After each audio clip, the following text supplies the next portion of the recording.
మన మడకశిర పట్టణం నందు ఇటీవల కాలంలో జరుగుతున్నటువంటి మ్యాచ్ల రీత్యా క్రికెట్ జరుగుతుందన్నటువంటి బెట్టింగ్ పక్కా ఆధారంతో సమాచారంతో నిన్న అర్బన్ సిఐ గారు సుబ్రహ్మణ్యం, రూరల్ సిఐ రాజకుమార్ వారి సిబ్బంది కాలేజీ గ్రౌండ్లో రాత్రి 8 గంటలకు 4 వ్యక్తులను అరెస్ట్ చేసి వారి నుండి 7,20,000 స్వాధీనం చేసుకోవడం జరిగింది. అదేవిధంగా 2 మొబైల్ ఫోన్లను కూడా స్వాధీనం చేసుకోవడం జరిగింది. వీళ్ళు క్రికెట్ బెట్టింగ్ ఆన్లైన్ ద్వారా మాన్యువల్గా డబ్బు కట్టి కూడా ఆడుతున్నారు.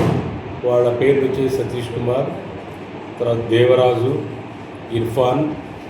ఈ 4 వ్యక్తులు ఈ క్రికెట్ బెట్టింగ్ ఆడుతున్న సందర్భంగా వాళ్ళ నుంచి ఈ క్యాష్, మొబైల్స్ స్వాధీనం చేసుకోవడం జరిగింది. ఇందులో ఏమంటే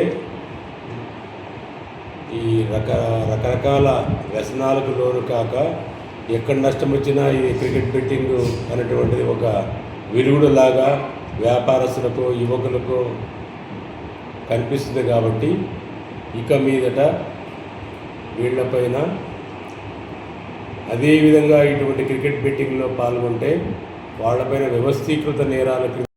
ఈ కేసు ద్వారా తెలిసిందేమంటే చాలామంది చెడు అలవాట్లకు బానిసయ్యి ఏదో వ్యాపారంలో నష్టం వచ్చిందనో ఆ నష్టాన్ని పూడ్చుకోవడానికి క్రికెట్ బెట్టింగ్ ఎన్నుకున్నామన్నటువంటి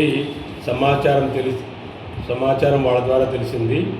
అయితే మన జిల్లా ఎస్పీ గారు సతీష్ కుమార్ సారు ఎట్లాంటి పరిస్థితుల్లో కూడా ఈ యొక్క క్రికెట్ బెట్టింగు, మట్కా లేదా అసాంఘిక కార్యకలాపాలకు సహించేటటువంటి ప్రసక్తే లేదు. కాబట్టి దీనిపైన ఒక ప్రత్యేకమైన నిఘా వ్యవస్థను పెట్టడం జరిగింది.